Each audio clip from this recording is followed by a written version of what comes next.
A ver, venga, vamos a plantarlo.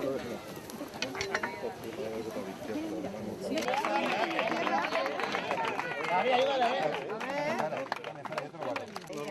Muy bien. ¿Vais a cuidar? No, lo tenéis que cuidar, ¿eh? Al echarle una poquita de agua. Vale, ya está. Toma, Sara.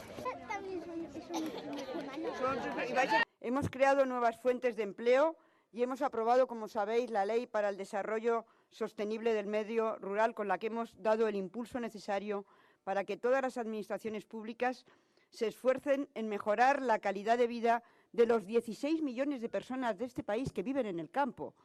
Gracias a esa ley vamos a impulsar y estamos impulsando las infraestructuras en las zonas rurales.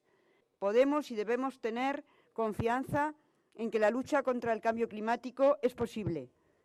Sabéis que estamos reduciendo las emisiones a la atmósfera, que vamos a plantar muchos árboles, como los de hoy, para combatir la erosión de la tierra y la desertización. Por eso, si los ciudadanos nos dan su confianza, plantaremos en toda la Comunidad Valenciana 4,5 millones de árboles, 1 por habitante, 1 por valenciano. Y lo vamos a hacer entre todos.